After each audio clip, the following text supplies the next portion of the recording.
Algunas escenas de este programa han sido representadas, incluyendo la descripción de investigaciones realizadas en la escena del crimen. ¡Capitán, por aquí!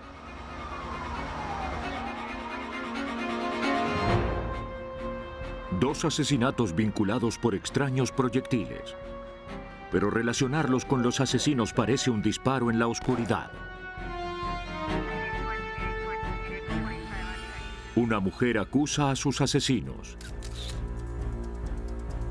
Pero atraparlos depende de técnicas forenses que aún no han sido inventadas. Cuando los detectives tras el rastro de ladrones de ganado descubren lo que parece ser un asesino serial, llaman a los forenses para que los ayuden a atrapar a los sospechosos. Dicen que una carga compartida es un cargo a medias, pero cuando dos socios forman un equipo para asesinar, el peso de su crimen puede afectar a ambos. Es competencia de los forenses hallar las pruebas para atrapar a los socios en el crimen.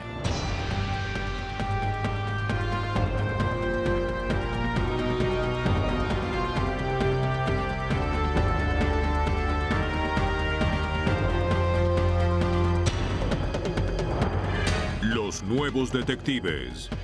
Casos estudiados por la ciencia forense.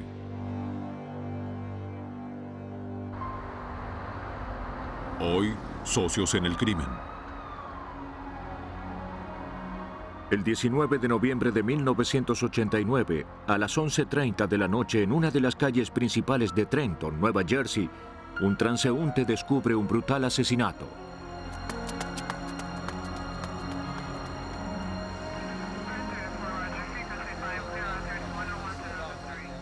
La víctima, de 38 años, era Francis Bodner, un conductor de taxis. ¡Técnicos de laboratorio, por aquí! ¡Por aquí! Los oficiales examinan en el lugar el cuerpo de la víctima y registran el taxi en busca de pistas. Junto con los proyectiles, recogieron un pequeño disco metálico con un borde levantado, casi como una tapa de botella en miniatura.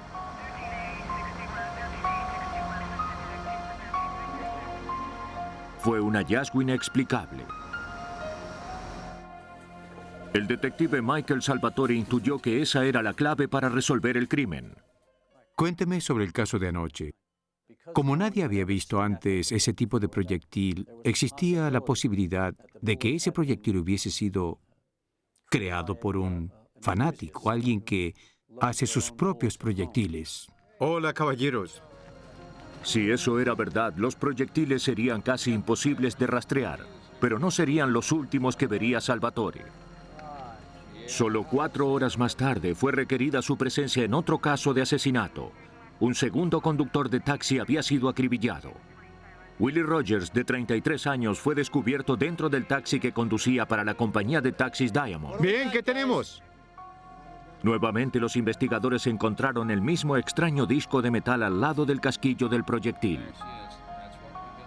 En ambos casos, los testigos informaron haber visto a 3 hombres negros en el taxi previo al asesinato.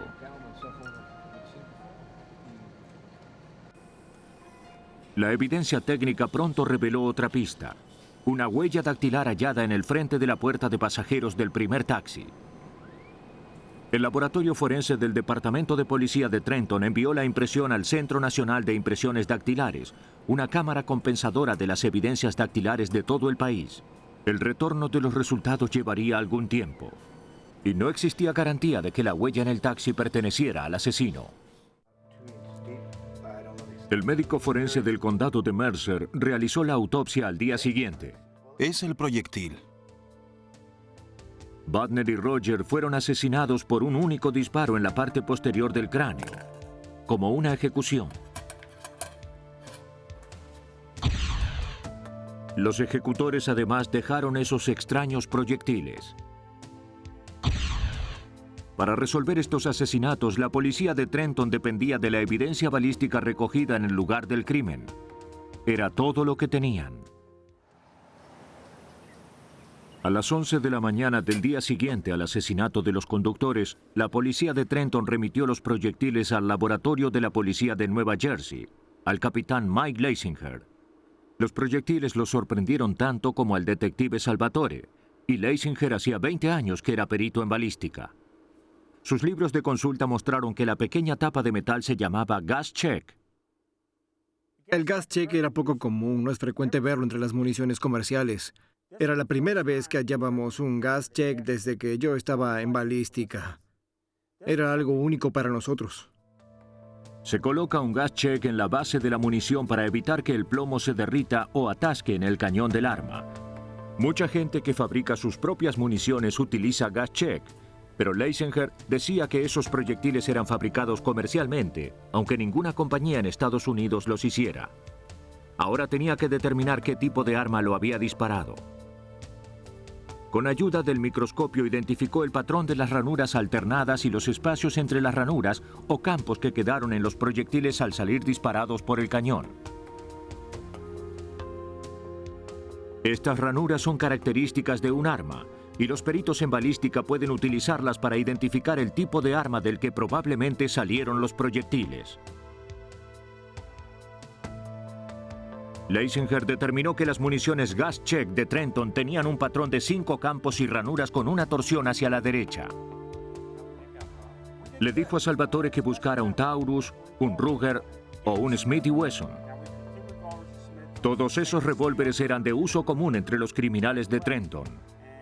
Cualquiera entre miles de armas pudo haber dejado esa marca en los proyectiles. Los investigadores ni siquiera sabían por dónde comenzar su búsqueda. Sin embargo, poco después tendrían su primera pista.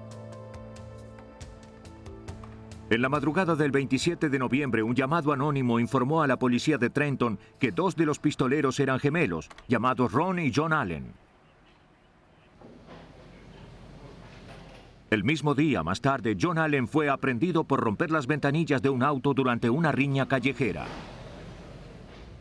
Los investigadores los detuvieron para un interrogatorio. Dígame dónde fue. John Allen dijo que aquella noche había estado todo el tiempo con su hermano gemelo Ron y un amigo de ambos. Habían estado en una discoteca hasta las 3 de la mañana. Salvatore no le creyó, pero sin evidencia física que relacionara a John Allen con los asesinatos, no tenían nada.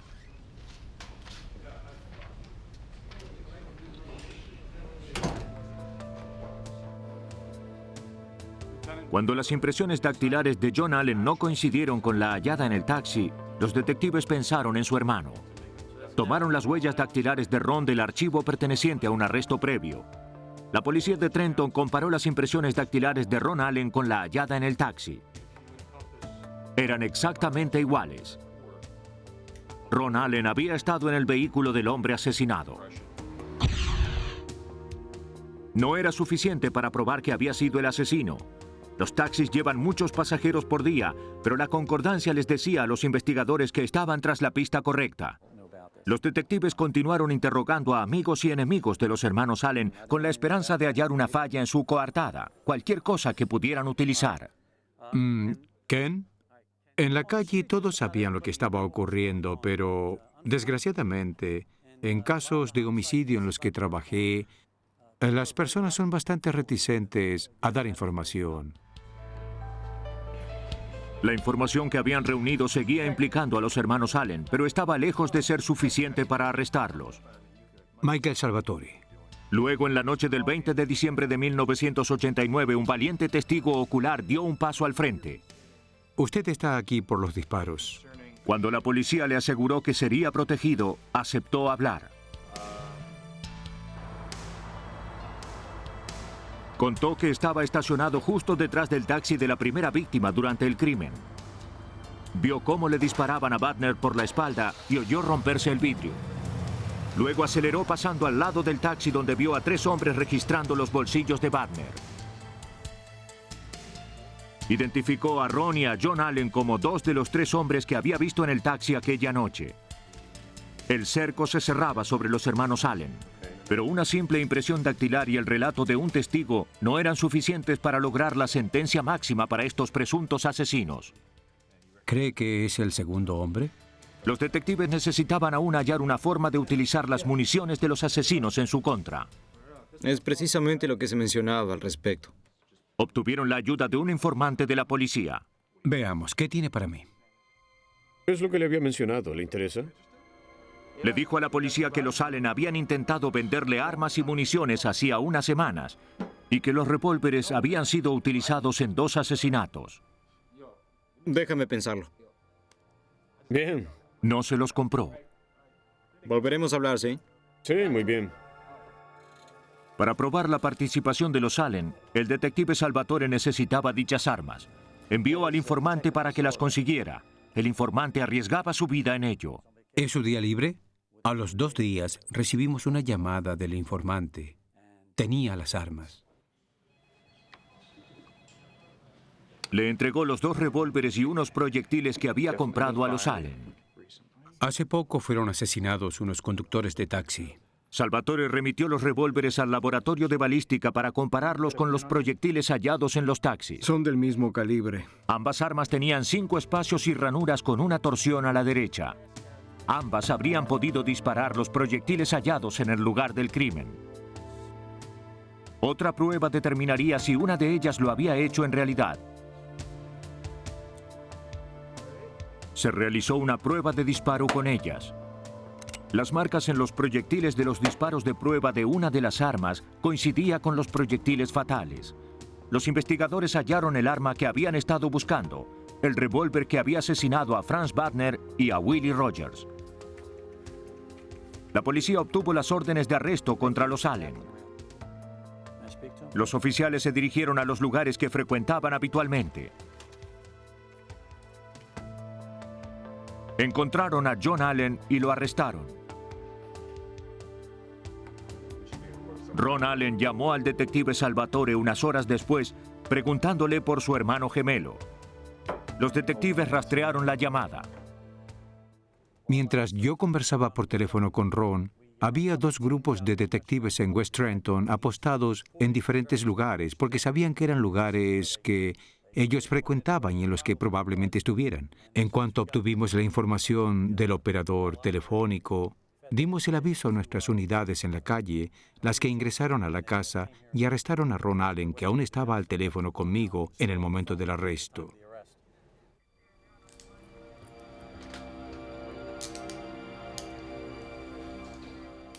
Cuéntame tu historia una vez más. Al principio Ron Allen negó todo. Luego los investigadores le presentaron la evidencia en su contra. Allen confesó por él, por su hermano gemelo y por el tercer hombre. Allen dijo que la noche del asesinato él y su hermano gemelo salieron con un hombre llamado Greg Williams. Acusó a Williams de haber jalado del gatillo. Alrededor de las 7 de aquella noche se emitió una orden de arresto contra Williams. 5 días después era arrestado en Ocilla, Georgia.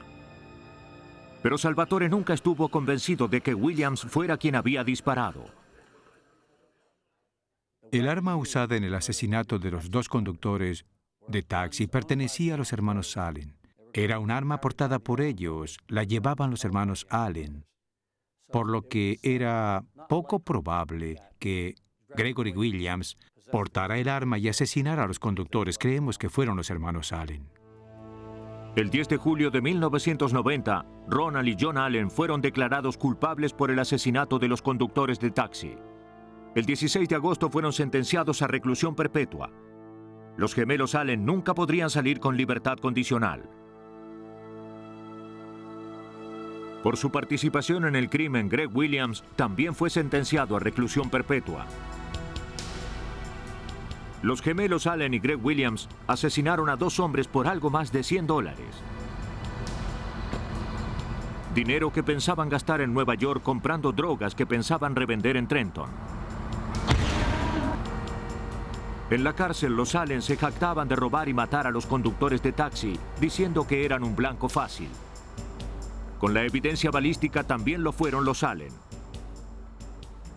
Los gemelos hallaban a sus víctimas en las calles. Pero permanecer en casa no quiere decir estar necesariamente a salvo. Los Ángeles, 17 de abril de 1991.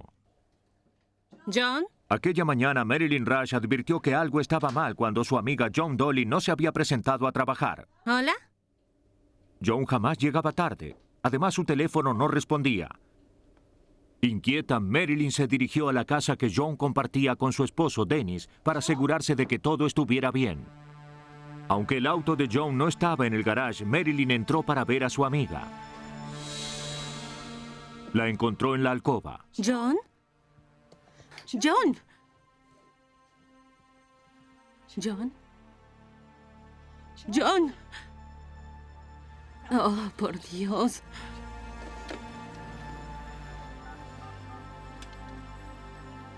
Por favor, necesito una ambulancia. Cuando la policía de Los Ángeles se hizo presente en el lugar, a primera vista les pareció un robo. Estaba todo revuelto. No parece. Las manos hinchadas de John Dolly revelaron a los investigadores que se había defendido.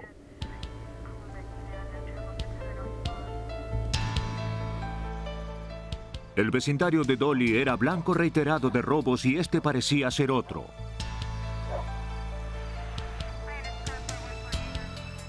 Afuera había sido quitado el panel de una ventana y una escalera permanecía debajo de ella. Pero a medida que la policía trabajaba en el lugar, los indicios que fueron acumulando no coincidían con los de un robo. El piso húmedo debajo de la ventana no tenía huellas de pisadas o marcas de la escalera. La barandilla por la que se suponía que el ladrón había trepado estaba limpia de cualquier suciedad o marca. No vi ninguna suciedad. Lodo, hojas rotas, ya sabe, trozos de hojas. Y $100 habían sido dejados a propósito sobre la cocina. Se presentaba como si alguien se hubiese esforzado para simular que John Dolly había frustrado un robo. El detective Paul Tippen de la policía de Los Ángeles no estaba convencido. Todo eso unido a la evidencia en el supuesto lugar del ingreso no aportaba nada. Al principio, claro, parecía un asesinato por robo, pero a medida que se avanzaba, se vislumbraba un asesinato premeditado. La policía sospechaba que el asesino había preparado la escena después de matar a Dolly. Los oficiales le avisaron al esposo de la víctima, Dennis Dolly, y le hicieron algunas preguntas de rutina. Sé que es un momento difícil. En este tipo de asesinato hay que descartar al cónyuge o superar ese obstáculo antes de dar el siguiente paso. Dennis le dijo a la policía que John y él eran novios desde la preparatoria y que llevaban 35 años de casados. Había hablado con su esposa la noche anterior. Estaba aún dormida cuando dejó la casa a las 4:45 de la mañana para ir a su trabajo en el campo de golf. No tenía idea de lo que podría haber sucedido o quién podría querer matar a su esposa. Dijo que no podía quedarse en su casa. Si la policía tenía más preguntas, podía localizarlo en la casa de su hija, Debbie Meyers. Pueden colocarse juntas. Con Dennis Dolly fuera de sospecha, Tippen se apresuró en la búsqueda de pistas para hallar al asesino. Se equiparan. Ahora lo pondremos aquí. La autopsia reveló que la víctima había muerto por un golpe con un elemento cortante en la parte posterior del cráneo. Las pruebas no mostraron evidencia de ataque sexual. El forense descubrió rastros de sangre y materias extrañas debajo de las uñas de la víctima, pero los investigadores no podían decir con certeza si eran del asesino o de la víctima. La cavidad pulmonar. Cuando comenzó a utilizarse la tecnología de ADN, las pruebas requerían muestras voluminosas. Analizar los vestigios del material de debajo de las uñas de la víctima podrían comprometer toda la pieza de evidencia potencial. Mi pregunta fue, ¿piensan que podemos obtener evidencia de ADN en el material, el hallado debajo de sus uñas? Y la respuesta fue sí, pero para hacerlo tendremos que usar toda la evidencia en las pruebas, lo que yo no estaba en verdad muy dispuesto a hacer. El riesgo era demasiado grande. Tippen tendría que recurrir a los antiguos métodos de investigación para resolver este caso, al menos por ahora. 4 días después del asesinato, reapareció el auto de John Dolly. Su yerno lo reconoció en una playa de estacionamiento frente a la tienda de tarjetas donde John trabajaba.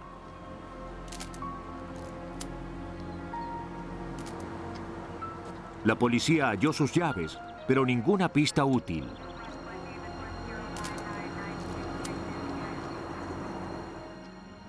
Dos días después del funeral de la víctima, el detective Tippen llamó a Dolly a la casa de su hija para ver si había advertido algo que los ladrones se hubiesen llevado. Bien, te veré a mi regreso. Adiós. Pero Debbie Myers dijo a Tippen que su padre se había ido. Dolly dijo que necesitaba salir. Planeaba pasar algunos días pescando tranquilamente en el lago Mead. Myers le mencionó a Tippen el nombre del hotel en Las Vegas donde su padre solía hospedarse. La experiencia de Tippen le decía que era extraño que un hombre dejara la ciudad tan pronto después del asesinato de su esposa. Le pidió a un amigo de la policía de Las Vegas que vigilara de cerca a Dolly. La opinión de Tippen sobre el afligido esposo pronto cambiaría.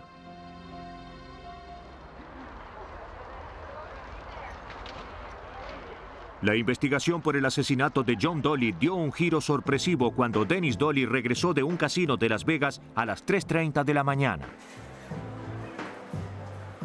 Estaba acompañado por una mujer. El detective Tippen recibió fotos de la pareja. Después de su verificación, la mujer fue identificada como Brandita Taliano. La noticia no cayó bien. Cuando determinamos que estaba en Las Vegas con una mujer 2 días después del entierro de la que había sido su esposa por 35 años, yo comencé a sospechar. Tippen investigó el pasado de Taliano. Halló que sus antecedentes incluían cargos por prostitución y drogas. No tenía domicilio fijo. También descubrió que Taliano estaba alojada en el motel Mission Hills de Los Ángeles cuando John Dolly fue asesinada. El motel se hallaba a 400 metros de donde fue hallado el auto de John. Esto demandó una investigación más minuciosa. Fui al Mission Hills, al hotel. Hablé con el encargado y me suministró una lista de llamadas telefónicas y los números telefónicos del último mes. Tippen verificó la lista de llamadas que Taliano había efectuado. Había telefoneado a casa de Dolly, al complejo de golf donde trabajaba y a una pista de bolos que era su refugio preferido. Una vez identificada Brandita Taliano, resultaba cada vez más aparente que había sido una conspiración y que ella y Dennis Dolly estaban en realidad involucrados en todo este caso. Los investigadores comenzaron a creer que el móvil del asesinato de John Dolly había sido el amor, pero no el mutuo amor entre Dennis y Brandita, sino el amor de ambos por el dinero. Si Dennis se divorciaba de su esposa, perdería la mitad de sus bienes.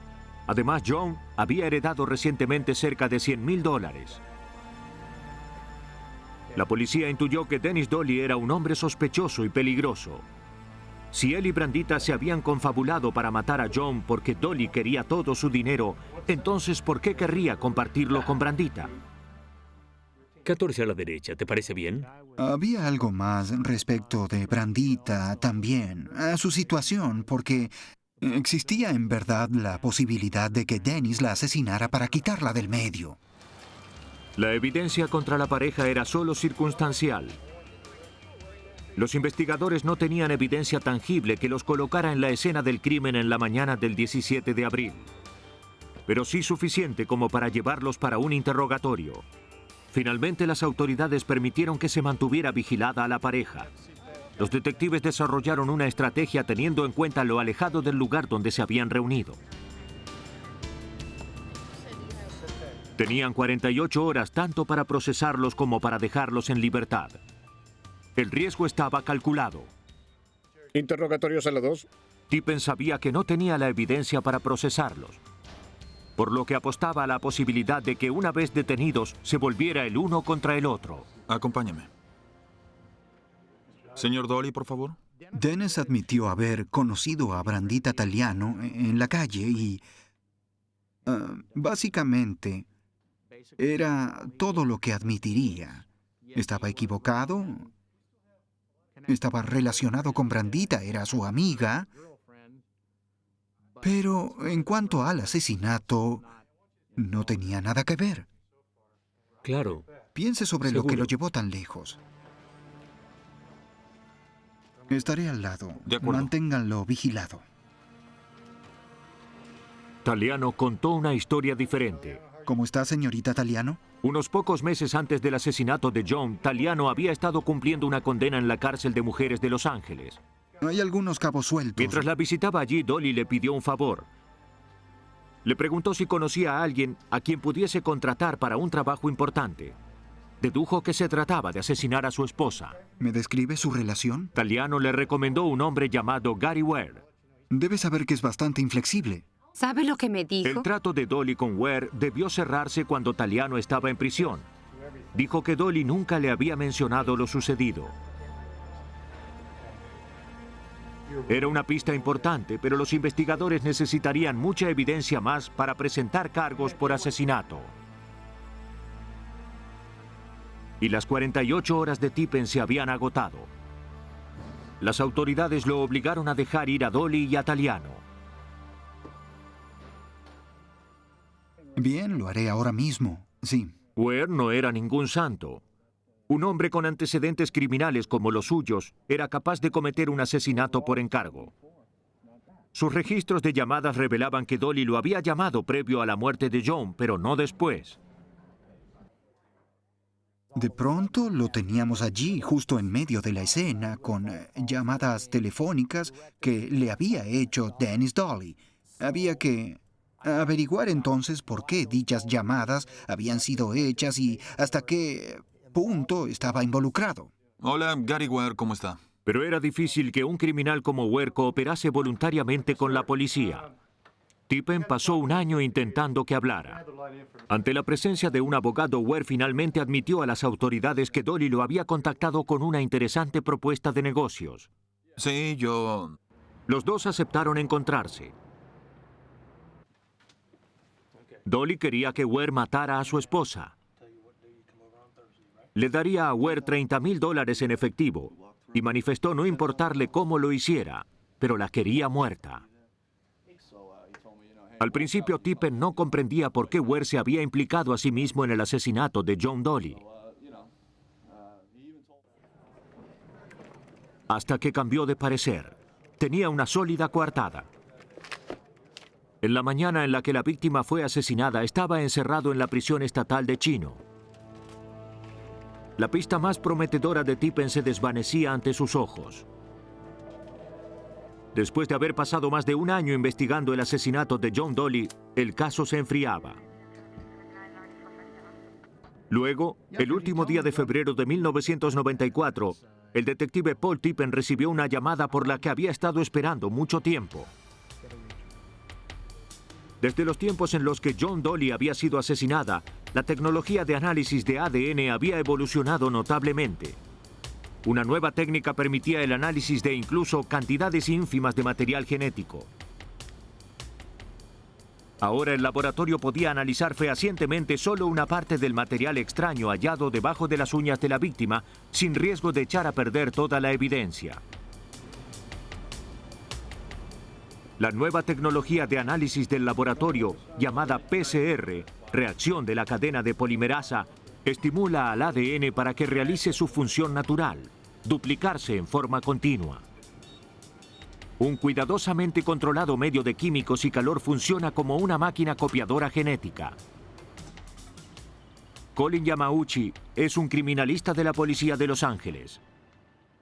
Podemos comenzar con una pequeña muestra y colocarla en este instrumento que puede hacer cientos, miles y luego cientos de miles y millones de copias del mismo ADN, por lo que fue un momento muy importante en serología forense cuando llegó el PCR y fuimos capaces de utilizar esa tecnología. Con el PCR puede cultivarse una cantidad inconmensurable de ADN dentro de una muestra analizable. El proceso fue realizado en una parte del material tomado de debajo de las uñas de John Dolly y luego comparada con el ADN de su sangre. No coincidían. Las células de otro debían estar bajo las uñas de John Dolly. Eso significaba que la posibilidad del ADN de un sospechoso se encontraba allí y eso era muy importante para mí, porque a mí me conducía a una situación en la que podía tal vez conectar directamente al sospechoso con la víctima. Y eso era muy, muy importante. El material genético de Dennis Dolly fue analizado comparándolo con la muestra de las uñas de su esposa. Resultó negativo. Por entonces, Brandita Taliano estaba en la cárcel por otro crimen. Se obtuvo una orden para obtener una muestra de sangre. Esta vez, Tippen obtuvo su equivalencia. No había lugar a duda. Brandita Taliano asesinó a John Dolly. Pero Tippen aún no estaba convencido de que Taliano actuara sola. El intento de Dennis Dolly de contratar a un asesino a sueldo y una larga lista de registros de llamadas incriminatorias anteriores al asesinato lo involucraban. Yo creo realmente que ambos estaban en esto. Los dos estaban involucrados cuando esto sucedió.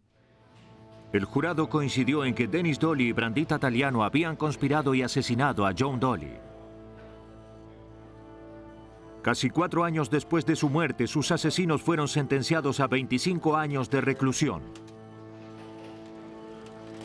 Dolly y Taliano creyeron que el asesinato era una manera fácil de enriquecerse. Por desgracia, no fueron los únicos que pensaron en ello. Algunos colocan al asesinato dentro de sus proyectos comerciales. Condado Livingston, en Missouri. Hace más de 100 años era una región inhóspita y ruda, gobernada por la ley de la frontera. Hoy en día representa la esencia de la Norteamérica rural.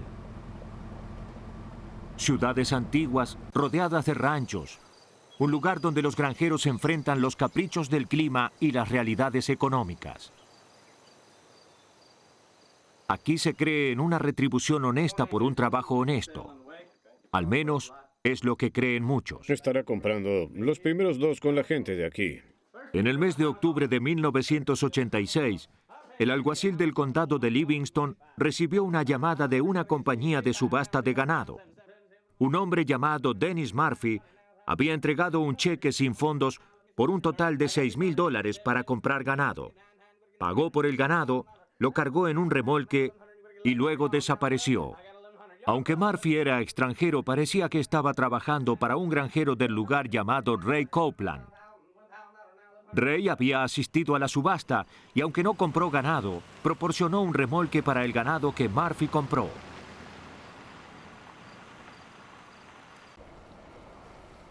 El alguacil Gary Calvert le hizo una visita al señor Copeland para saber más sobre Murphy.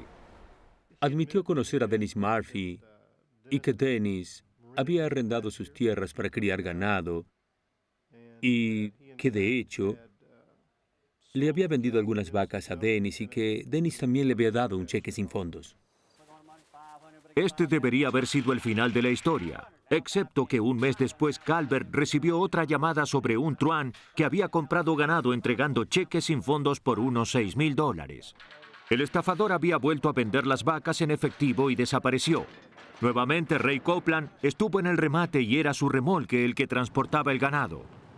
Pero una vez más Copeland dijo haber sido también una víctima.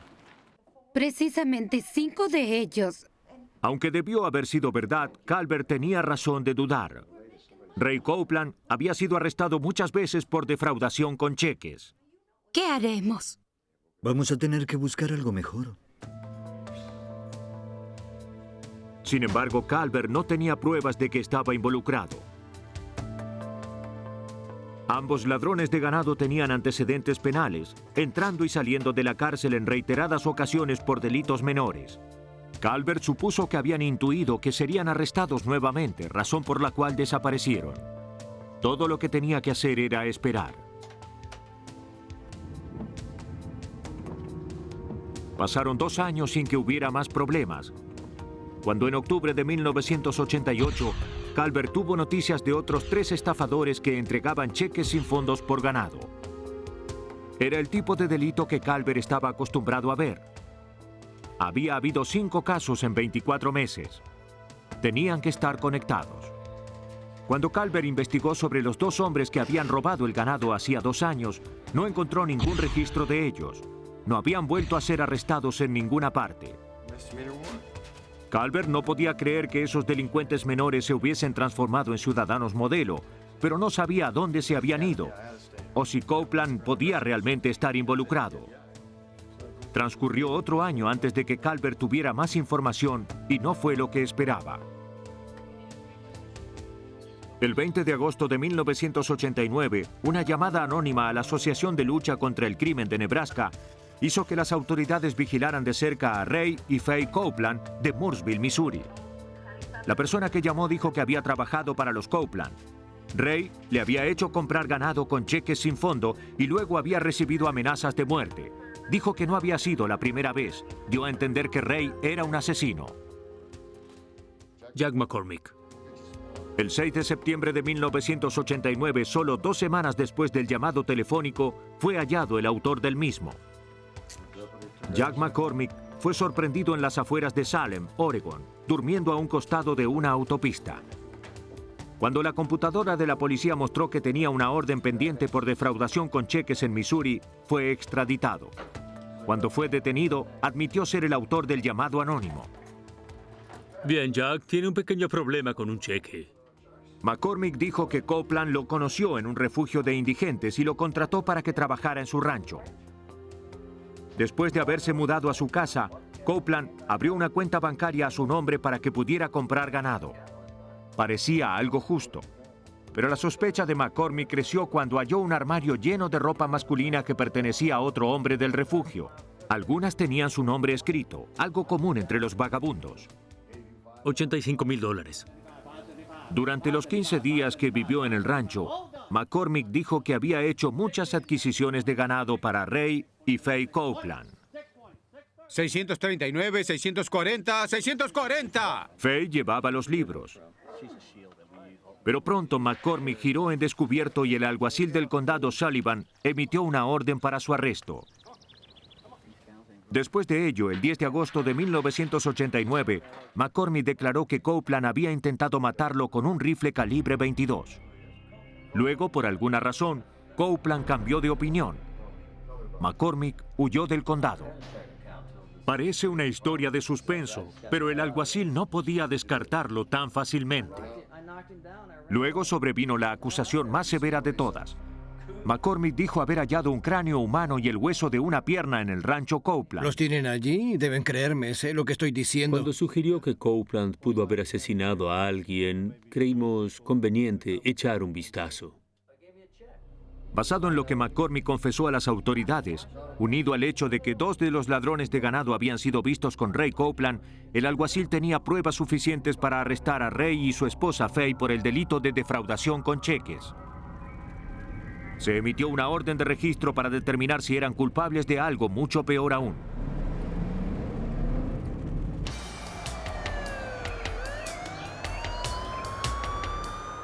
Un vagabundo llamado Jack McCormick acusó a Ray y Faye Copeland de asesinato. Dijo que la evidencia estaba enterrada en el rancho. El 9 de octubre de 1989 la pareja fue puesta bajo custodia. Vamos, señora. ¿Qué sucede? ¿A dónde Directo en vamos? esa dirección. ¿Qué Solo siga significa caminando. esto? Está bajo arresto. Señor, está arrestado. Allí, en el salón comedor. Con los Copeland detrás de las rejas en la prisión del condado de Livingston, los oficiales registraron el rancho.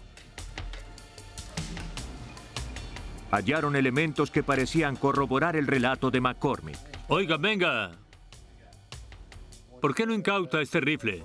Primeramente fue el armario con ropas masculinas. Aquí está la ropa de la víctima. Faye las había estado cortando para hacer una manta.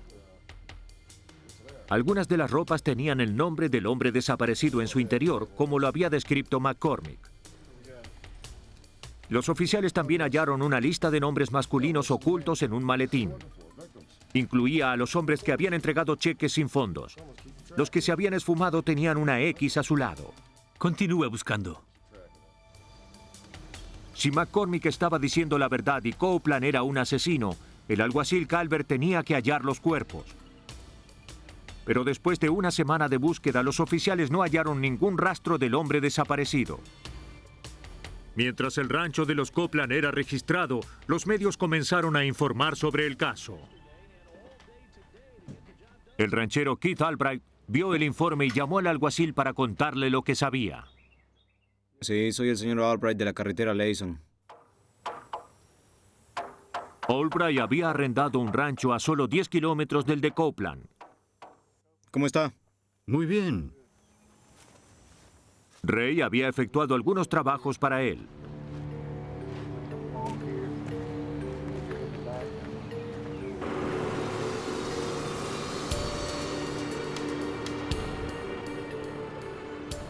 Albright le dijo a la policía que había hallado algunos huesos en el campo. Por entonces creyó que eran huesos de animales. Ahora no estaba tan seguro. Como no hallaron cuerpos en el rancho Copeland, la policía pensó que Albright podía tener razón. Si Copeland era culpable, no pudo ser tan descuidado como para enterrar a todas sus víctimas en su propia tierra. Fueron a registrar el rancho Albright. En el granero advirtieron que en algunas partes la suciedad del piso había sido removida. Comenzaron a excavar. Al final del día, los oficiales descubrieron 3 cuerpos enterrados a poca profundidad en la propiedad de Albright. Siguieron lloviendo llamadas a la oficina del alguacil y fueron detrás de cada pista prometedora.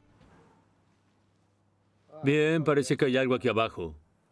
No se puede saber qué es. Cuando los cuerpos comenzaron a aparecer, Copeland, tal vez intentando minimizar su culpabilidad, comenzó a contar historias increíbles.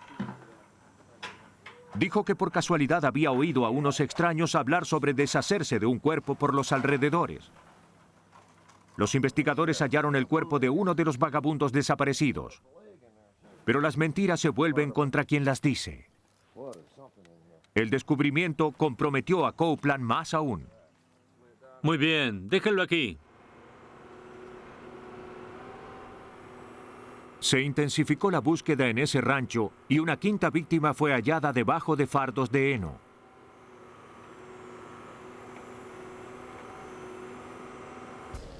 Utilizando archivos dentales, los 5 hombres fueron identificados pocas semanas después. Entre ellos estaba Dennis Murphy, que había muerto ahogado. Fue un buen comienzo, pero los investigadores necesitaban evidencia forense para vincular más directamente a Copeland con los hombres asesinados. Calvert reunió el rifle hallado en la casa de Copeland y un puñado de municiones calibre 22 extraídas de los cadáveres y los remitió a la patrulla de caminos del estado de Missouri. Se hicieron disparos de prueba con el rifle en el laboratorio criminal.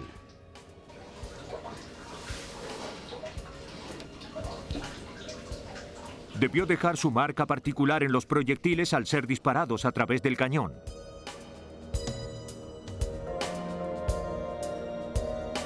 Se utilizó una confrontación microscópica para comparar las marcas. En un lado el proyectil disparado en la prueba y en el otro un proyectil extraído de una de las 5 víctimas asesinadas. Las marcas de las municiones eran idénticas. Para el perito en armas de fuego y balística, Todd Garrison, eso solo significaba una cosa. Después de comparaciones y exámenes, podemos afirmar de manera concluyente que este proyectil fue disparado por esta arma de fuego Merlin, hallada en el rancho Copeland. Proyectiles del mismo rifle mataron a cada una de las 5 víctimas. Pero los investigadores aún necesitaban saber si Faye Copeland estaba implicada. La nota hallada en la casa de Copeland era más que elocuente. Ray, quien era analfabeto, no pudo haber escrito los nombres de la lista. Para ver si ella había sido el autor, Calvert remitió la lista a la sección de grafología de la patrulla de caminos del estado de Missouri. Aunque la caligrafía de una persona varía, algunos rasgos permanecen inmutables. El grafólogo Don Locke comparó la nota con una muestra conocida de la caligrafía de Faye.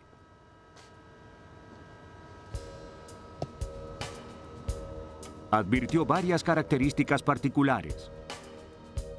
Por ejemplo, la letra B siempre aparecía en mayúsculas, incluso en mitad de la oración. Locke llegó a la conclusión que esos y otros detalles eran comunes en ambos ejemplos de la caligrafía de Fay. Fay Copeland escribió los nombres y marcó las X a medida que su esposo asesinaba a los hombres uno por uno. Locke y Garrison proporcionaron la evidencia forense para acusar a los Copeland por 5 homicidios en primer grado. El 12 de noviembre de 1990, Fay fue sentenciada a muerte. Ray la siguió el 22 de mayo de 1991. Durante 2 años, Fay y Ray Copeland fueron la única pareja en espera de ejecución sentenciados por el mismo crimen. Ray Copeland evitó la ejecución cuando murió en octubre de 1993 en el Centro Correccional de Poughkeepsie. En 1999, su esposa obtuvo una reducción de la pena a reclusión perpetua. Se dice a menudo que 2 cabezas piensan más que una. Cuando se comete un asesinato, tener un socio proporciona a la policía mucha más evidencia que reunir y el doble de posibilidades de atrapar a los asesinos.